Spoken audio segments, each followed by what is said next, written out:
تلاوت کی ہیں۔ سورہ زمر میں اللہ تعالیٰ فرماتا ہے قیامت کے دن کا منظر کیسے قیامت قائم ہوگی۔ وَنُفِخَ فِي الصُّورِ فَصَعِقَ مَنْ فِي السَّمَاوَاتِ وَمَنْ فِي الْأَرْضِ إِلَّا مَنْ شَاءَ اللَّهُ، سور پھونکی جائے گی۔ ہوگا کہ ایک وقت آئے گا اس کا جب دنیا اینڈ ہونے والی، ختم ہونے والی ہے۔ سائنس بھی آج اس بات کو تسلیم کر رہا ہے کہ یہ جو سولار سسٹم ہے اس کی ایک عمر ہے، اس کی ایک ایج ہے، اس کے بعد یہ ختم ہونے کے قریب آئے گا۔ تارے اپنی اپنی عمر مکمل کر کے بلیک ہولز میں جا رہے ہیں۔ گیلیکسی کے اندر جو سٹارز ہیں ان کی عمر ایک لیمیٹڈ عمر بتائی جا رہی ہے، اس میں سورج کی بھی عمر ہے، چاند کی بھی عمر بتائی جا رہی ہے۔ یہ سائنس کی باتیں ہیں، لیکن اللہ نے قرآن میں فرمایا چاند اور سورج یہ ٹکرا دیے جائیں گے، تارے ایک دوسرے سے سب ٹکرا دیے جائیں گے۔ اذا الشمس کورت واذا النجوم انکدرت، 30ویں پارے میں اللہ تعالیٰ نے اس میں فرمایا جب سورج کو یعنی ٹکرا دیا جائے گا اور ستارے آپس میں ٹکرا دیے جائیں گے اور سورج کالا ہو جائے گا، یعنی کچھ نہ کے برابر رہ جائے گا قیامت کے قریب۔ وَإِذَا الْجِبَالُ سُيِّرَتْ، اور پہاڑ جو ہے نا اڑا دیے جائیں گے اور سمندروں میں آگ لگا دی جائے گی، زمین پوری ختم کر دی جائے گی۔ اور سورہ قارعہ میں آپ نے پڑھا ہوگا یوم یکون الناس کالفراش المبثوث وتکون الجبال کالعہن المنفوش، تم لوگوں کو دیکھو گے کہ پتنگوں کی طرح سے اڑ رہے ہوں گے، اور پہاڑوں کو دیکھو گے کہ روئی کا پھا جو ہوتا ہے، روئی کا پہا اس طرح سے پہاڑ بکھر چکے ہوں گے۔ اور اس کے بعد یہ قیامت جو آنی ہے اس کا یعنی پروسیس کس طرح سے، شروعات کیسی ہوگی، وہ ایک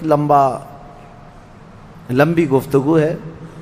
مختصراً عرض کرتا ہوں کہ آیات حضور اکرم صلی اللہ تعالیٰ علیہ وسلم کی احادیث میں جو نشانیاں بیان کی گئی ہیں اس اعتبار سے قیامت کے قریب بڑی بڑی نشانیاں آئیں گی۔ دجال آئے گا، دابۃ الارض آئے گا، یاجوج ماجوج نکلیں گے، پھر اس کے بعد سورج پچھم سے نکلے گا۔ یہ سب بڑی بڑی نشانیاں ہیں۔ حضرت عیسیٰ علیہ السلام کا نزول اس سے پہلے، یہ سب ہو جانے کے بعد پھر روئے زمین پر سے مسلمان ختم ہو جائیں گے۔ پھر ایک وقت آئے گا کہ جب سب لوگ اپنے اپنے کاموں میں مصروف ہوں گے، کوئی کسی کو پڑی نہ ہوگی، اور پھر دنیا میں سب اپنے اپنے کاموں میں اس طرح سے مصروف ہوں گے، کوئی کپڑا کاٹ رہا ہے، کوئی دودھ دوہ رہا ہے، کوئی کھیتی باڑی میں ہل چلا رہا ہے۔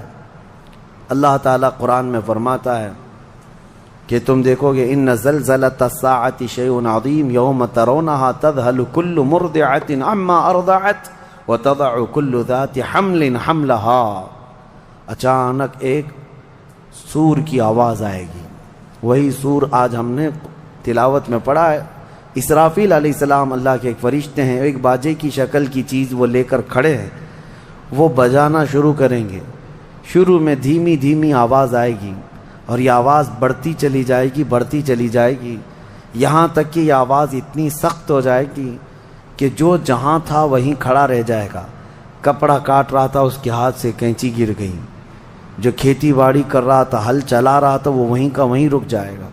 دودھ دوہنے والا اس کا ہاتھ ویسے ہی رہ جائے گا، یہاں تک کہ حاملہ عورتوں کے پیٹ سے بچہ نکل کر گر جائے گا، جو عورتیں حمل سے ہوں گی۔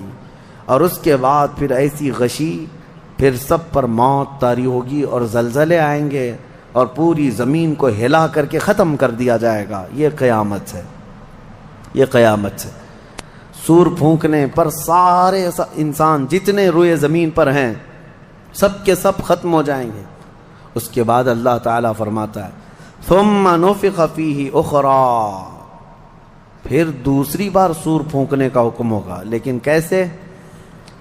سور جب حضرت اسرافیل علیہ السلام پھونکیں گے، پہلے انسانوں کی موت، پھر یہاں پر جتنی مخلوقات ہیں، جنات ہیں، جانور ہیں، سب کی موت، چرند پرند تو چھوڑے، نباتات، یہ پیڑ پودوں میں کی جان ختم۔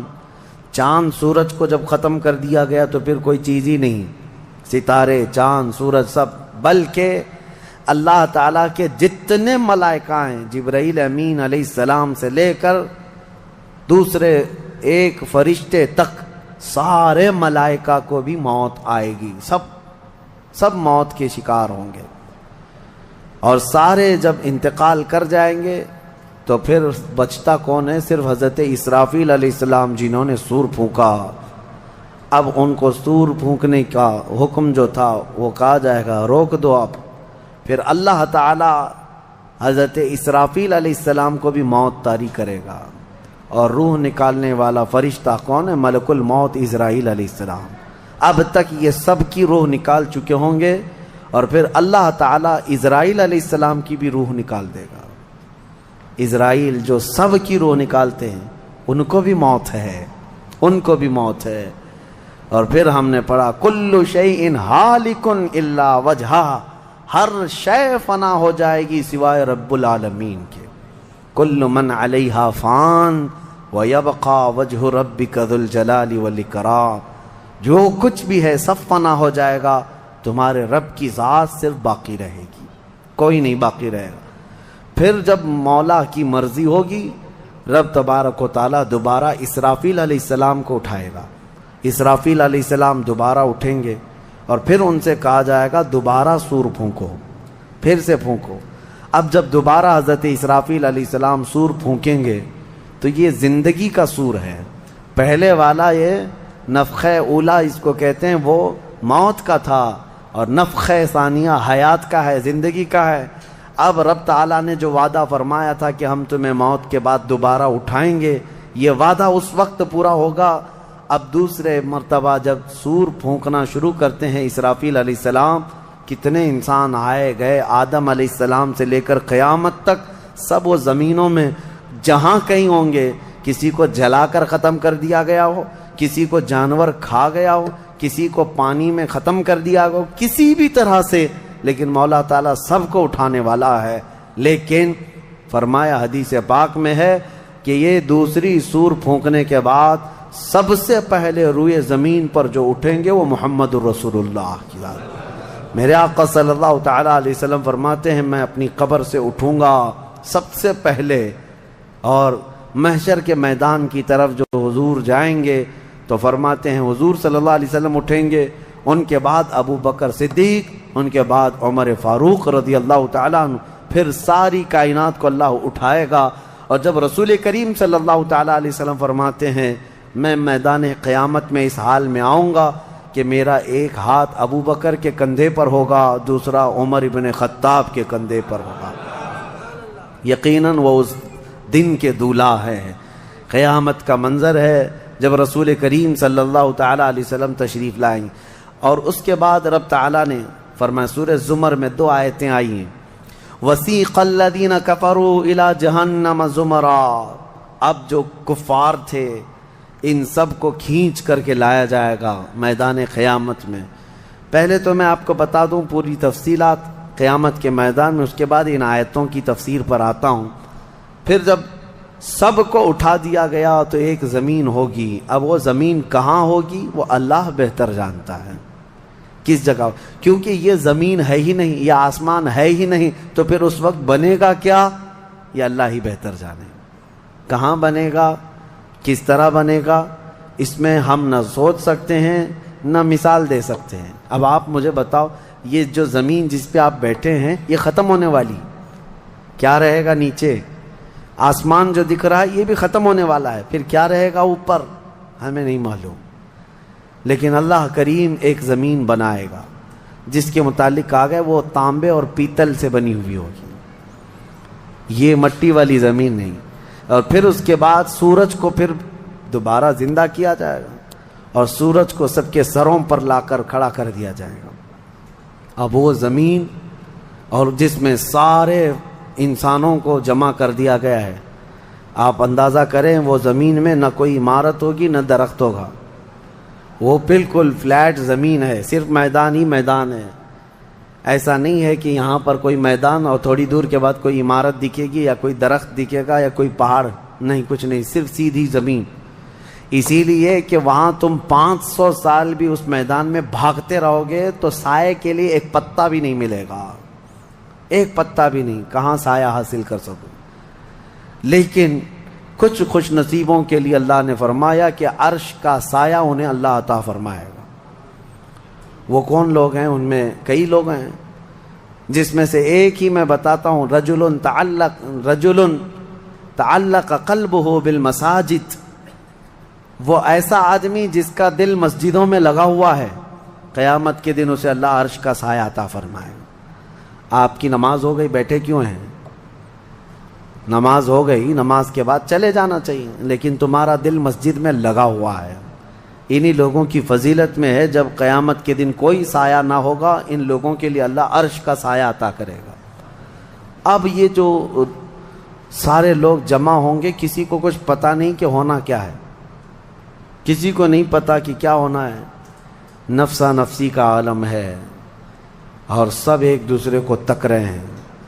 اب یہی مسئلہ ہے کہ سارے لوگ وہاں پہ، کفار بھی ہوں گے، مشرکین بھی ہوں گے، جتنی امتیں پہلے آئی تھی وہ بھی ہیں، انبیاء بھی ہیں، اولیاء بھی ہیں، صلحاء بھی ہیں، صحابہ بھی ہیں، علماء بھی ہیں، سب ہیں، لیکن کسی کو کچھ سوچتا نہیں کہ کیا کیا جائے۔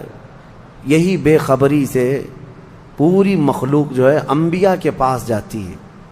انبیاء میں سب سے پہلے ابو البشر سیدنا آدم علیہ السلام سے کہتے ہیں سارے لوگ، آپ تو ہم سب کے باپ ہیں، ہمارے لیے اللہ کی بارگاہ میں سفارش کریں کہ کچھ ہمارے متعلق کیا حکم ہے وہ پتہ چل جائے، ہمیں کہاں جانا ہے، جنت میں یا دوزخ میں، یہ ابھی پتہ چل جائے، حساب بھی نہیں شروع ہو رہا ہے۔ تو آدم علیہ السلام نے فرمایا، وہ فرمائیں گے کہ اے لوگو جاؤ، اس لیے کہ مجھے ڈر ہے اللہ کریم کی بارگاہ میں نے جنت میں وہ ممنوع شجر کا جو پھل کھا لیا تھا، مجھے آج بھی اس کا احساس ہے کہ کہیں رب تبارک و تعالیٰ مجھے اس پر عتاب نہ فرما دے، جاؤ کسی اور کے پاس۔ جتنے نبیوں کے پاس یہ قوم جاتی تھی، وہ انبیاء کرام یہ کہتے آج ہمیں خوف ہے اللہ کریم کی بارگاہ میں، وہ قہار ہے، وہ جبار ہے۔ اور میں نے آج ایک آیت یہ بھی پڑھی ہے سورہ مومن میں، اللہ نے فرمایا لمن الملک اليوم، اس دن یہ آواز آئے گی، آج کی بادشاہت کس کی ہے، آج کی بادشاہت کس کی ہے؟ پھر اللہ خود فرمائے گا للہ الواحد القہار، ایک قہر کرنے والے خدا کی آج بادشاہت ہے۔ اس دن صرف اس کی سلطنت ہوگی، صرف اس کی حکومت ہے۔ انبیاء، ملائکہ سب ڈرے ہوئے ہیں، پتہ نہیں برسوں یہ قوم گھومتی رہے گی مخلوق۔ عیسیٰ علیہ السلام فرمائیں گے کہ اے لوگو جاؤ محمد الرسول اللہ کے پاس، آج وہ تمہاری سنیں گے اور اللہ ان کی سنے گا۔ پوری مخلوق جب نبی کریم صلی اللہ علیہ وسلم کے پاس آتی ہے تو نبی پاک صلی اللہ تعالیٰ علیہ وسلم فرماتے ہیں ہاں میں اسی کے انتظار میں ہوں۔ پھر حضور صلی اللہ علیہ وسلم سجدے میں گرتے ہیں اور اللہ کو منانے لگتے ہیں کہ مولا ہے تو تیرے بندے، تو حساب تو شروع فرما۔ اس کو کہتے ہیں شفاعت کبریٰ۔ یہ کیا ہے شفاعت کبریٰ؟ بڑی شفاعت، یہ سب کے لیے، کافروں کے لیے، مشرکوں کے لیے، سب کے لیے۔ یعنی حضور کی پہلی شفاعت کس کام کی تھی؟ کہ اللہ حساب تو شروع کرے، یہ شفاعت کبریٰ ہے، حساب شروع کرے مولا تعالی۔ ساری انسانیت کے لیے حضور جب سجدے میں گرتے ہیں، اللہ کریم فرماتا ہے ارفع رأسک یا محمد۔ حضور نے یہ فرمایا ہے کہ اس دن میں سجدے میں ایسی ثنا اور ایسی حمد بیان کروں گا اللہ کی جو آج تک کسی نے نہیں بیان کی ہوگی، اور اسی دن مجھے اللہ وہ تلقین بھی فرمائے گا۔ اور جب حضور ثنا کر رہے ہوں گے، اللہ فرماتا ہے ارفع رأسک یا محمد، اے محمد صلی اللہ علیہ وسلم اپنا سر اٹھائیے، آپ مانگیے آپ کو دیا جائے گا، آپ پوچھئے آپ کو جواب دیا جائے گا۔ یہ پہلا سوال ہے اللہ کی بارگاہ میں قیامت کے دن، اور پہلا جواب ہے، باقی کسی بندے کو کوئی جواب نہیں تھا۔ اللہ کی بارگاہ میں حضور نے جب یہ عرض کیا تو رب تعالیٰ فرماتا ہے ملائکہ کو جس کی ڈیوٹی تھی، جس کا کام تھا کہ میدان قیامت میں میزان عمل لگا دیا جائے، حساب و کتاب ہوں، سب کے نامہ اعمال ان کے ہاتھوں میں دیے جائیں، سب کو پڑھنے کا حکم دیا جائے. اب حساب کا آرڈر آ گیا, حکم آ گیا, تو لوگ تھوڑی راحت کی سانس لیتے ہیں کہ چلو حساب شروع ہونے والا ہے. لیکن ابھی اتنا آسان نہیں ہے, اتنا آسان نہیں. اب فرشتے لا رہے ہیں سب کے اعمال نامے. لوگوں کو ایسا لگتا ہے اعمال نامہ یہ 4 پنے کا ہوگا. ہاں, جیسے ایگزام پیپر میں فل شیٹ A4 سائز کی شیٹ لے کر کے بیٹھتے ہیں. قرآن میں تو اللہ تعالیٰ نے فرمایا کہ جب نامہ اعمال فرشتے لے کر کے آئیں گے تو کتنے ہوں گے پتہ ہے؟ تمہاری نظر جہاں تک جاتی ہوگی وہاں تک صرف کتابیں تمہاری ہوں گی, صرف تمہاری کتابیں فرشتے لاد کر کے لا رہے ہوں گے. اس میں سب لکھا ہوگا, زندگی میں جتنی مرتبہ باتیں کیا تھا, جو کچھ بھی کیا تھا, سب ڈیٹیل ہوگا. اور ہر آدمی وہاں پکار کر کے کیا کہتا ہے؟ مالی ھذا الکتاب لا یغادر صغیرۃ ولا کبیرۃ الا احصاها. اے اللہ تو کیسی کتاب بنا دیا, اس میں چھوٹی چیز بھی نہیں چھوڑی گئی, بڑی چیز بھی نہیں چھوڑی گئی, سب لکھ دیا گیا ہے. اور پھر لا کر کے تھما دیا جائے گا. یہ پہلی علامت ہے کہ جس کے سیدھے ہاتھ میں اس کے نامہ اعمال پکڑا دیے جائیں گے, فرمایا گیا اس کے لیے وہیں سے ہلکا پن بشارت ہے کہ آسانی ہوگی. اور جس کے بائیں ہاتھ میں فرشتوں نے پکڑا دیا تو سمجھ لو کہ اب لمبا اس کا وقت جانے والا ہے, حساب سخت ہونے والا ہے. یہ تو صرف پڑھ کے سنانا ہے اور اس کے بعد پھر پکڑ ہوگی کسی کام پر. یہ تو نے کیوں کیا تھا, اس کی وجہ بتا. یہ تو نے کیوں کھایا تھا, اس کی وجہ بتا. اس کے ساتھ ایسا کیوں کیا تھا, اس کا سبب بتا. صرف پڑھ کر کے سنانا نہیں ہے, جو کیا تھا اس کی وجہ بتانا ہے. اور جب وجہ کچھ نہ ہوگی, حکم آ جائے گا کہ انہیں اوندھے منہ کھینچ کر کے دوزخ کی طرف لے جائیں. یہ قیامت کے دن ہو رہا ہے. اب یہاں پر ایک دوسری شفاعت ہے میرے آقا صلی اللہ علیہ وسلم. اب یہ جو شفاعت ہے یہ خاص امت محمدیہ کے لیے. ایک شفاعت حضور نے فرمائی سارے انسانوں کا حساب شروع ہو جائے. جب حساب شروع ہو گیا تو رب حضور صلی اللہ تعالیٰ علیہ وسلم پھر سجدہ کرتے ہیں اللہ کی بارگاہ میں. اللہ فرماتا ہے محبوب سر اٹھائیں, پوچھیں, آپ کو دیا جائے گا. حضور عرض کرتے ہیں مولا میری امت کی بخشش آسان فرما دے, میری امت کا حساب آسان فرما دے. اب حضور کو اختیار دیا جائے گا. حضور کی یہ بھولی بھالی امت جہاں جہاں ہوگی, حضور صلی اللہ علیہ وسلم فرماتے ہیں میں ان کو دور سے پہچان رہا ہوں گا. دیکھو میرے عزیزو, بھرا مجمع ہے, کتنی امتیں ہیں. ایک صحابی نے پوچھا یا رسول اللہ ہم کو آپ قیامت میں پہچانیں گے؟ حضور نے فرمایا یقیناً پہچانوں گا. کیسے؟ حضور فرماتے ہیں زندگی میں تم جو وضو کرتے تھے, یہ جو اعضائے وضو ہیں چہرہ اور ہاتھ, حضور فرماتے ہیں قیامت کے دن یہ سورج کی طرح چمک رہے ہوں گے. اور اسی چمک سے میں پہچان لوں گا یہ میری امت ہے, جس کے ہاتھ چہرے چمک رہے ہوں. جو وضو ہی نہیں کرتا اس کا کیا چمکے گا. لیکن حضور صلی اللہ تعالیٰ علیہ وسلم نے حدیث پاک ہے یہ, وضو کے اعضاء کی چمک سے حضور اپنی امت کو پہچان لیں گے, فلاں میرا امتی ہے, فلاں میرا امتی ہے. بہرحال اب اس کے بعد اب میں ان آیتوں کی طرف آتا ہوں. حساب و کتاب ہو رہا ہوگا. سب سے پہلے وہاں پر قیامت کے دن جن کو لایا جائے گا, الگ الگ روایات ہیں, اس میں 3 لوگوں کے متعلق فرمایا گیا, ایک عالم, ایک شہید اور ایک امیر آدمی پیسے والا. حالانکہ تینوں اچھے لوگ تھے. دنیا میں یہ جو امیر تھا بہت پیسہ بانٹتا تھا, اور یہ قاری قرآن تلاوت اچھی کرتا تھا, اور یہ شہید تو جنگ میں شہید ہوا تھا لڑ کر کے. تینوں کا حساب ہو رہا ہوگا. سب سے پہلے رب تبارک و تعالیٰ اس قاری قرآن کو بلائے گا, بتا تو قرآن کیوں پڑھتا تھا؟ وہ کہے گا میں نے تجھے اچھی آواز دی تھی, اچھی آواز دی تھی, تو نے اس آواز کا کیا کیا؟ وہ کہتا ہے میں قرآن پڑھتا تھا بہترین انداز میں. رب تعالیٰ فرماتا ہے تو اس لیے پڑھتا تھا کہ لوگ تیری آواز کی تعریف کریں, کیا آواز ہے, اور لوگوں نے تعریف کر دیا. دنیا میں تجھے تیرا بدلہ مل گیا, یہاں قیامت میں کچھ نہیں, جاؤ جہنم میں. مالدار آئے گا, اس سے رب تعالیٰ فرمائے میں نے تجھے بہت مال دیا تھا, کیا کیا؟ کہے گا رب تعالیٰ میں نے غریبوں میں تقسیم کیا ہے, بہت خیرات کیا ہے. اللہ کریم فرماتا ہے کہ تو نے تو یہ نیت سے تقسیم کیا تھا نا کہ لوگ تجھے دیالو کہیں، سخی کہیں، تیری مال کی تعریف کریں، تو لوگوں نے تو وہ تعریف کر دی، دنیا میں جو تجھے ملنا تھا وہ مل گیا، تیری خواہش ہو گئی، یہاں کچھ نہیں، اسے بھی فرمایا جائے گا دوزخ میں ڈال دو۔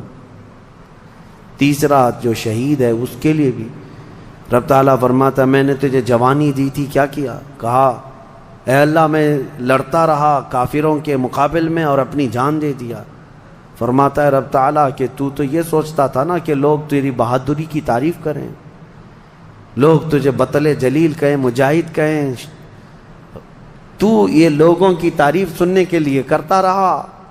اگر تیری یہی خواہش تھی اور لوگوں نے تیری تعریف دنیا میں بہت کر دی، اب یہاں تیرا کچھ نہیں ہے، اسے بھی دوزخ میں بھیج دیا جائے۔ یہ ریاکاری ہے، یہ پہلا حساب جن لوگوں کا ہونے والا ہے۔ یہ 3 لوگوں کے بارے میں حدیث پاک میں ہے۔ پھر میرے آقا صلی اللہ علیہ وسلم فرماتے ہیں قیامت کے میدان سے اس وقت تک کوئی پیر ہٹا نہیں سکتا جب تک اللہ 5 سوالات نہ کر لے۔ ان میں سے پہلا سوال یہی ہے کہ اللہ فرمائے گا میں نے تجھے جوانی دی تھی، تو نے کہاں خرچہ کیا؟ یہ ہر ایک کو بتانا پڑے گا، ہر ایک کو بتانا پڑے گا۔ اب آپ اپنی اپنی تیاری کر لو کہ کہاں کہاں خرچہ کیا، اللہ کو مجھے بتانا ہے۔ آج اگرچہ تم ہماری باتوں کی طرف توجہ نہیں کرو گے، کیئر نہیں کرو گے، لیکن ایک دن وہ آئے گا جب تمہیں اللہ کی بارگاہ میں کھڑے ہو کر اپنی جوانی کا پل پل بتانا ہوگا، وہاں کوئی چارہ نہیں ہوگا۔ وہی اب آیت کریمہ ہے وَسِيقَ الَّذِينَ كَفَرُوا إِلَى جَهَنَّمَ زُمَرًا حَتَّى إِذَا جَاءُوهَا فُتِحَتْ أَبْوَابُهَا وَقَالَ لَهُمْ خَزَنَتُهَا، کافروں کی جماعت کو فرشتے کھینچتے ہوئے دوزخ کی طرف لائیں گے۔ دوزخ کیسی ہوگی میں انشاءاللہ العزیز اس کو عرض کروں گا آخری میں، رمضان کے اخیر میں، کیونکہ یہ جو عشرہ گزر رہا ہے یہ جہنم سے آزادی کا عشرہ ہے۔ کاش اللہ ہمارا نام بھی آزاد ہونے والوں میں شامل فرمائے کہ جہنم سے آزاد ہونے والوں میں ہمارا نام شامل ہو گیا تو پھر قسمت ہی قسمت سے۔ جب لایا جائے گا دوزخ کے کنارے جماعت کی جماعتیں آ رہی ہوں گی، جماعت یہاں پر اللہ نے فرمایا زمرہ یعنی بہت کثیر تعداد میں جماعت کو کھینچ کر کے لایا جائے گا۔ پھر دوزخ کے دروازے کھول دیے جائیں گے، فتحت ابوابها، دروازے کھول دیے جائیں۔ وقال لهم خزنتها، اور جو دربان ہے دوزخ کے دروازے پر حضرت مالک، وہ فرشتے ہیں، بڑے سخت قسم کے فرشتے ہیں، وہ ان سے پوچھیں گے، جو جماعت دوزخ میں ڈالے جانے کے لیے لائی جا رہی ہوگی ان کو پہلے پوچھیں گے الم یأتکم رسل منکم یتلون علیکم آیات ربکم وینذرونکم لقاء یومکم ھذا، اے لوگو کیا تمہارے پاس اللہ کا کوئی رسول نہیں آیا تھا؟ کیا تمہیں اللہ کی آیتیں پڑھ کر کے کسی نے نہیں سنایا تھا؟ یا آج کے دن کے بارے میں تمہیں کسی نے ڈرایا نہیں تھا کہ قیامت آنے والی ہے؟ یہ دوزخ کا فرشتہ لوگوں سے پوچھے گا، قرآن میں اللہ فرماتا ہے۔ تو لوگ کیا کہیں گے؟ قالوا بلا ولکن حقت کلمۃ العذاب، وہ کہیں گے ہاں کیوں نہیں آئے تو تھے لیکن ہم جھٹلا دیے تھے، نبیوں کے پیچھے نہیں چلے، قیامت کے دن پر یقین نہیں رکھے، اور عذاب ہمارے اوپر واجب ہو گیا، ہم جا رہے ہیں۔ قیل ادخلوا ابواب جہنم خالدین فیہا، ان سے کہا جائے گا ادخلوا ابواب جہنم، داخل ہو جاؤ جہنم کے دروازوں میں، خالدین فیہا، ہمیشہ تم رہو گے یہاں پر۔ یہ کافروں کے لیے ایسی آواز آئے گی کہ وہ چیخ مارتے ہوئے دوزخ میں کود رہے ہوں گے۔ فبئس مثوى المتکبرین، اللہ فرماتا ہے کیا ہی بری جگہ ہے، کیا ہی برا ٹھکانہ ہے یہ گھمنڈ کرنے والوں کا، زمین پہ اترانے والوں کا جو اللہ کو نہیں مانتے تھے۔ اب سنیے 1000 سال تک دوزخ میں جلتے کڑتے رہیں گے، پکارتے رہیں گے اے مالک اے مالک اے مالک اے مالک۔ کون؟ جو دربان دوزخ ہے، دربان ہے دوزخ کے دروازے کا، وہ 1000 سال کے بعد سن کر کے پوچھیں گے کیا بات ہے تمہاری، کیا چاہتے ہو؟ کفار و مشرکین کہیں گے کہ ہماری بات کرا دے اللہ سے، ہماری بات کرا دے اللہ سے کہ کچھ ہم پر بھی رحم ہو جائے۔ حضرت مالک کہتے ہیں خدا قہار ہے غضب پر، خدا قہار ہے غضب پر۔ اللہ کریم کی بارگاہ میں بات کرنے کی بڑے بڑے فرشتوں کی ہمت نہیں ہے، کہیں گے ابھی نہیں میں بات کرا پاؤں گا، پھر وہ 1000 سال اور عذاب میں جلتے رہیں گے، چیختے رہیں گے۔ دوسرے 1000 سال کے بعد حضرت مالک پوچھیں گے کیا بات ہے؟ جہنمی کہیں گے کہ اے مالک تو ہماری بات کرا دے اللہ سے۔ آپ کی بار حضرت مالک کہتے میں ہمت کرتا ہوں، اللہ قدیر و جبار کی بارگاہ میں عرض کرتے مولا جتنے بھی دوزخ میں جا چکے وہ تجھے فریاد کر رہے ہیں، وہ تجھ سے بات کرنا چاہتے ہیں۔ اب رب تعالیٰ کی طرف سے جواب آتا ہے حضرت مالک کو، اے مالک ان دوزخیوں سے کہہ دو کہ آج کے بعد رب تبارک و تعالیٰ نہ ان کی طرف نظر فرمائے گا نہ کلام کرے گا۔ لا یکلمہم اللہ یوم القیامت ولا ینظر الیہم، ان کی طرف رب تعالیٰ دیکھنا بھی نہیں چاہتا۔ وہ قدیر و جبار خدا جب دنیا میں ہر دن بلا رہا تھا آجا میرے بندے میرے پاس، آجا میرے بندے میری طرف آجا، ففروا الی اللہ، اللہ کی طرف دوڑ پڑ، نہیں سنتا تھا، ایک دن بھی نہیں سنا۔ اور جہنم میں جانے کے بعد پکار رہا ہے، رب تعالیٰ فرماتا ہے اب اللہ ان کی طرف دیکھنا بھی نہیں چاہتا۔ حضرت مالک جب یہ پیغام سنا دیتے ہیں اللہ کا، جہنم میں ایسی چیخ نکلتی ہے جہنمیوں کی کہ پورا جہنم ہلنے لگ جاتا ہے، کانپنے لگ جاتا ہے ان جہنمیوں کی چیخ سے کہ اب ان کو کہہ دیا جاتا ہے خالدین فیہا، اب تم ہمیشہ کے لیے رہو گے یہاں پر۔ اسی لیے میرے عزیزو کفر سے ڈرو، کفر سے ڈرو۔ گناہ کرنے کے بعد معافی ہے لیکن کفر کی معافی نہیں۔ اسی لیے اولیاء امت ڈرا کرتے تھے کہ کہیں موت سے پہلے ایمان چلا گیا، کفر پر موت ہو گئی تو کیا ہوگا؟ پھر ہمیشہ کے لیے دوزخ میں جانا پڑے گا، نہ وہاں کسی کی سفارش ہوگی نہ کوئی شفاعت ہوگی۔ شفاعت اور سفارش گنہگاروں کے لیے ہے، کافروں اور مشرکین کے لیے نہیں۔ قرآن میں اللہ نے فرمایا ان اللہ لا یغفر ان یشرک بہ ویغفر ما دون ذلک لمن یشاء، بے شک اللہ تعالیٰ اس کے ساتھ کیے ہوئے شرک کو اور کفر کو ہرگز معاف نہیں کرے گا، اور اس کے علاوہ جو کچھ بھی کیا ہے اللہ سب معاف کرے گا، کفر کو اور شرک کو معاف نہیں کرے گا۔ اب سنیے دوسری آیت ہے وَسِيقَ الَّذِينَ اتَّقَوْا رَبَّهُمْ إِلَى الْجَنَّةِ زُمَرًا، اس میدان قیامت میں کچھ وہ جماعتیں بھی ہیں جو دنیا میں تقوی حاصل کر چکی تھی، فرمان خدا پر چلتی تھیں، ان کی نمازیں ٹھیک تھی، اللہ سے ڈرتے تھے، اپنی راتیں وہ رو رو کر گزارتے تھے، مولا کو پکارتے تھے۔ وہاں قیامت کے دن اللہ ان کے حال یہ ہیں کہ ان کا استقبال ہو رہا ہوگا، فرشتے ان کو سجا کر کے لا رہے ہوں گے، اور وہ بھی جماعت کے ساتھ جا رہے ہوں گے جنت کی طرف۔ تو جیسی وہ پہنچیں گے فتحت ابوابہا، قرآن میں ہے 7 دروازے جنت کے ان کے لیے کھول دیے جائیں گے۔ یہ پرہیزگار لوگ ہیں، یہ تقوی والے لوگ ہیں۔ جیسے ہی جنت کے دروازے کھلیں گے وقال لهم خزنتها، وہاں پر بھی دربان ہے ایک، جنت کے دروازوں کا دربان وہ حضرت رضوان ہے علیہ السلام، وہ فرشتہ وہاں پر ہے، جنت کے دربان ہے۔ جیسے ہی یہ جماعتیں قریب پہنچیں گی دروازوں کے، کیا کہے گا دربان جنت؟ وقال لهم خزنتها سلام علیکم طبتم، مبارک ہو، اللہ کی سلامتی ہو تم کو۔ یہ جو ہم سلام کرتے ہیں نا السلام علیکم، یہ جنتی سلام ہے۔ یہ دربان جنت جو داروغہ ہے جنت کے دروازوں کا، وہ سلام کرے گا فرشتہ جو آ رہے ہیں جنت میں، سلام علیکم طبتم، مبارک ہو، خوش آمدید، اللہ کی سلامتی ہو، فادخلوها، آ جاؤ جنت میں داخل ہو جاؤ، خالدین، ہمیشہ کے لیے، اب تم بھی یہاں سے نہیں جاؤ گے۔ اب ہمارے اس چھوٹی سی زندگی میں بتاؤ میرے عزیزوں، اب اندر جیسے ہی جنتی داخل ہوتے ہیں کیسے، سب سے پہلی نعمت کیا ملتی ہے جنت میں؟ اللہ اکبر، آپ کے لیے اور ہمارے لیے سیب ملے گا، انگور ملے گا، گوشت ملے گا، کھانے کے لیے کیا ملے گا؟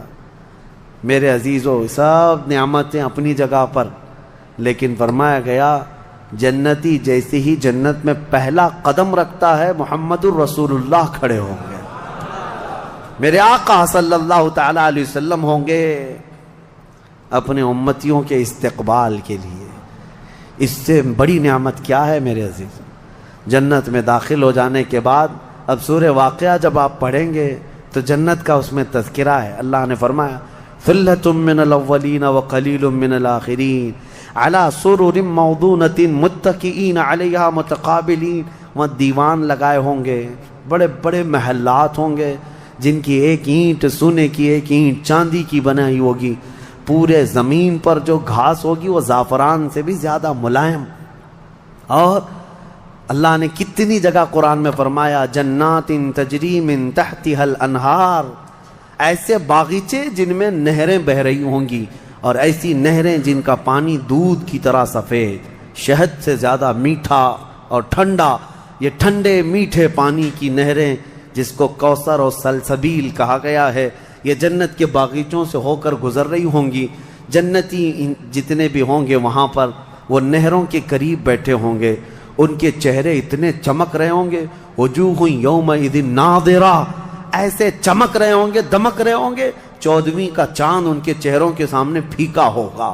یہ جنتیوں کے چہرے ہوں گے، اور وہ اپنے جب جنتی محل میں جائیں گے، ایک محل سامنے ہوگا، دوسرا محل ادھر ہوگا، آمنے سامنے جنتی باتیں کرتے ہوئے بیٹھیں گے۔ یہ قرآن پاک میں اللہ نے فرمایا ان کی خدمت کے لیے غلمان لڑکے بھی ہوں گے، حوران جنت وہ جنتیوں کی خدمت کے لیے ان کی بیویاں وہاں پر بنائی جائیں گی، وہ اتنی حسین و جمیل خوبصورت ہیں کہ جنتی کے لیے آج تک نہ ویسی خوبصورتی یا حسن دنیا میں کسی نے سنا ہے نہ دیکھا۔ یہ حوران جنت ہر جنتی کو دی جائیں گی۔ اب اس کے بعد جنت میں پہنچ جانے کے بعد تمہارے لیے کیا نہیں ہوگا؟ ایک طبقہ انبیاء کا ہے، ایک طبقہ جنت میں اولیاء کا ہے، ایک طبقہ شہداء کا ہے، ایک طبقہ صدیقین کا ہے، اور پھر جنتی کے لیے قرآن میں ہے جو وہ خواہش کرے گا فرشتے فوراً اس کے لیے وہ حاضر کریں گے، جو چیز کی خواہش کرے گا۔ جس دن تمہاری وہاں خواہش ہوگی کہ مجھے یہاں غریب نواز کا دربار دیکھنا ہے، جنت میں غوث پاک کہاں ہے وہاں جانا ہے، صحابہ میں خلفائے راشدین کہاں ہیں وہاں جانا ہے، انبیاء اکرام کہاں ہیں، شہداء و صالحین کہاں ہیں وہاں جانا ہے، جنتی گھوم رہا ہوگا۔ اور کیا ہی بہتر ہوگا جنتی جب یہ خواہش کرے گا مجھے محمد الرسول اللہ کے محل میں جانا ہے، وہاں بھی اسے پہنچایا جائے گا۔ وہ ہر ایک بڑے سے بڑے انبیاء، صالحین، شہداء اور رسولان اعظام کے ہاں جاتا رہے گا، آتا رہے گا، جاتا رہے گا، آتا رہے گا۔ جنت کی نعمتیں اس کی ختم نہیں ہوں گی، یہاں تک کہ اللہ کریم فرمائے گا حوران جنت کو یہ میرے وہ بندے ہیں جو صرف میری حمد سنتے تھے دنیا میں، اے حوران جنت تم اپنی میٹھی آواز میں اب میری حمد ان کو یہاں سناؤ۔ 100 سال تک وہ حوران جنت انہیں حمد سناتی رہیں گی۔ پھر جنتیوں سے اللہ پوچھے گا پیٹ بھر گیا؟ وہ جنتی کہیں گے مولا اور تیری تعریف سننے کا دل کرتا ہے۔ داؤد علیہ السلام جن کی آواز میں بڑی مٹھاس تھی، رب تعالیٰ فرمائے گا اے میرے داؤد خلیفۃ اللہ، آؤ ان جنتیوں کو اپنی سریلی آواز میں میری حمد سناؤ۔ اب وہ 100 سال تک سناتے رہیں گے اور جنتی مدہوش ہوں گے اور سنتے رہیں گے، یہ جنت کے ترانے وہاں پر سنائے جا رہے ہیں۔ اس کے بعد پھر رب تعالیٰ فرمائے گا اب تم سیراب ہو گئے کہ داؤد علیہ السلام کی زبان سے تو چڑیاں بھی سننے کے لیے کھڑی ہو جاتی تھی، پرندے بھی ہوا میں رک جاتے تھے۔ اب جنتی کہیں گے کہ مولا اور تیری حمد ہو اور تیری تعریف ہو، ہم سننا چاہتے ہیں۔ رب تعالیٰ جب فرمائے گا اے فرشتو حجابات ہٹاؤ، اب میں سناؤں گا اور میرے بندے سنیں گے۔ اب یہ جنت کی سب سے بڑی نعمت وجوہ یومئذ ناظرہ الی ربہا ناظرہ، مولا فرماتا ہے چہرے چمک رہے ہوں گے اس بات کے لیے کہ بغیر حجاب کے وہ اپنے اللہ کو دیکھ رہے ہوں گے۔ اس سے بڑی نعمت جنتی کو کچھ نہیں ہے کہ مولا کریم حجابات ہٹا دے گا، جس کے تم یہاں سجدے کرتے ہو، جس سے تم گڑ گڑا کر مانگتے ہو، وہ مولا جنت میں پردے ہٹا دے گا، اور فرمایا گیا جنت کی سب سے بڑی نعمت دیدار الہی ہے۔ اسی لیے رمضان میں بھی میرے آقا نے فرمایا افطار کرنے والے کو دو خوشیاں دی جائیں گی، کہ جب بندہ افطار کرتا ہے تو اس کے لیے بھی یہ فرمایا گیا ہے کہ جیسے ہی وہ افطار کرتا ہے، ایک تو اس کے پیٹ ٹھنڈے ہونے کی خوشی ہے، گلا تر ہونے کی خوشی ہے، لیکن دوسری خوشی ہر افطار کرنے والے روزے دار کے لیے کہ رحمان فرمائے گا میں نے تیرا محفوظ کر لیا ہے جنت میں، اب تجھے میں اپنا دیدار کراؤں گا۔ روزے داروں کو اللہ کا دیدار ہوگا تو یہ جنتی جنت میں پہنچ جائیں گے، دوزخی دوزخ میں پہنچ جائیں گے۔ میں نے یہ جو 2 آیتیں آئی تھی اس کی تفسیر آپ کے سامنے رکھ دی، فیصلہ تمہارے پاس ہے زندگی کیسی گزارو گے، لیکن میرے آقا نے فرمایا جنت کا جو راستہ ہے نا وہ کیسا ہے، کانٹوں سے بھرا ہوا ہے۔ یہاں دنیا میں جہنم کا راستہ پھولوں سے سجا ہوا ہے، بہت ٹھنڈا ہے، بہت آرام دہ ہے۔ دوزخ کا راستہ، میں الٹا تو نہیں بول رہا، سیدھا ہی بول رہا ہوں، جہنم کا راستہ پھولوں سے سجا ہوا ہے اور جنت کا راستہ کانٹوں سے بھرا ہوا ہے۔ میرے آقا نے فرمایا یہاں دنیا میں کانٹوں سے بھرا ہوا ہے، لیکن اس پر اگر کوئی چل گیا تو وہ کانٹے ختم ہوتے ہی اس کے لیے جنت کے باغات ہیں۔ اور جو دنیا میں ان پھولوں کے راستے کو چن لیا دوزخ کے، جیسے ہی یہ راستہ ختم ہوگا اس کے بعد صرف آگ ہی آگ ہے، آگ ہی آگ ہے۔ چنو کون سا راستہ، تم یہاں کے پھول چاہتے ہو یا پھر آخرت کے باغیچے، یا یہاں کے کانٹے اور آخرت کی آگ، یہ تمہارے ہاتھ میں ہے، کس طرح سے تم اپنی زندگی کو متعین کرتے ہو۔ بس یہ رمضان کی آج پہلی طاقرات ہے، ہو سکتا ہے آج شب قدر ہو، اور اللہ کریم کی بارگاہ میں مانگو کہ اے اللہ ہمیں بن مانگے تو نے اپنے حبیب کی امت میں پیدا کیا ہے، اور ہم تیری بارگاہ میں اب سوال کرتے ہیں مولا تو اپنی جنت سے ہم غریبوں کو محروم نہ فرما۔ اے اللہ ہم تیری دوزخ میں جانے، ہم تیری جنت میں جانے کے قابل تو نہیں، لیکن تیری دوزخ کا عذاب سہنے کے بھی قابل نہیں، بس تو اپنے فضل اور جود و کرم سے ہم سب کی بخشش کر اور ہمیں جنت عطا فرما۔ الہی لست للفردوس اہلا ولا اقوى على نار الجحیم فاغفر ذنوبی بفضل جودک یا اللہ۔ وآخر دعوانا ان الحمد للہ رب العالمین۔ السلام علیکم۔